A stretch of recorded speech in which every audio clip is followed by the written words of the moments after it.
আসসালামু আলাইকুম। সম্মানিত দেশবাসী, জামাতে ইহুদিদের কে নিয়ে দুটি কথা বলতে চাই। মনে করেন গণ অভ্যুত্থানের আগে দেশব্যাপী জামাতে ইহুদিদের কোনো কার্যক্রম ছিল না, বা তারা নিষিদ্ধ ছিল, বা তারা বাংলাদেশে মনে করেন এক প্রকার নাই হয়ে গিয়েছিল। তো সেই অবস্থা থেকে তারা মুক্তি পেয়েছে। বর্তমানে তারা নানাবিধ কর্মকাণ্ড চালাচ্ছে। তারপরে মনে করেন ইউনূসকে সামনে রেখে তারা প্রশাসনে নিজস্ব লোক নিয়োগ দিচ্ছে টাকার বিনিময়ে বা দলীয় প্রভাব খাটিয়ে।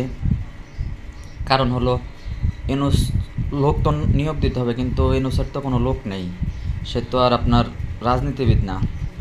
তার যা লোক আছে তারা মনে করেন তার প্রতিষ্ঠান হলো গ্রামীণ ব্যাংক, তো তারা তো সেই প্রতিষ্ঠানে চাকরি করতেছে, তাদের তো অলরেডি চাকরি আছে। ইউনূস হয়তো করতে পারে নিজের প্রতিষ্ঠানটিকে সরকারি বিভিন্ন ধরনের সুযোগ সুবিধা দিতে পারে, বা নিজের প্রতিষ্ঠানে আপনার ইনভেস্ট করতে পারে, নানাবিধ সুযোগ সুবিধা দিতে পারে নিজের প্রতিষ্ঠানকে। কিন্তু সেই প্রতিষ্ঠান থেকে লোক এনে আবার সরকারি আপনার বিভিন্ন সেক্টরে চাকরি দেওয়া তো সম্ভব না। তো এই ক্ষেত্রে এই যে বিভিন্ন সেক্টরে লোক নিয়োগ দেওয়া লাগে, সেই লোকগুলো কারা দিতেছে বর্তমানে? সেই লোকগুলো দিচ্ছে জামাতে ইহুদিরা। কারণ ইউনূসের লোক নেই, জামাতে ইহুদিদের লোক আছে, রাজনৈতিক কর্মী বা টাকার বিনিময়ে পরিচিত লোক দেশব্যাপী তাদের আছে, যেহেতু সংগঠন পরিচালনা করে। তো এই যে তারা এখন লোকগুলো নিয়োগ দিতে পারতেছে, এটাই তাদের লাভ। তারা আসলে নির্বাচন করে তারা জানে যে তারা 2-4টা আসন পাইতে কষ্ট হবে, হয়তো পাবেও না।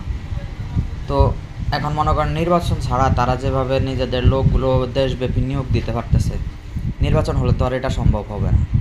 এই কারণে তারা নির্বাচন চাচ্ছে না। এখন কথা হলো, এই যে এই পরিস্থিতিটা কি তাদের জন্য লাভ, তাদের দলীয়গতভাবে লাভ, দলগতভাবে লাভ, নাকি দেশের জন্য লাভ? আমি মনে করি এই ব্যাপারটা তাদের দলের জন্যই শুধু লাভ, দেশের জন্য এটা মারাত্মক ক্ষতিকর প্রভাব রাখতেছে। তো এই একটা ব্যাপারই আপনারা খেয়াল করেন যে তারা কখনোই দেশের জন্য চিন্তা করে না। জামাতে ইহুদিরা যখন যা কিছুই করেছে শুধুমাত্র দলের জন্য করেছে, তাদের দলের জন্য করেছে।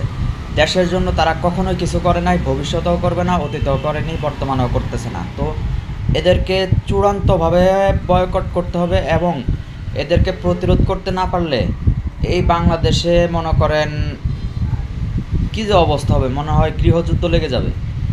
একমাত্র জামাতকে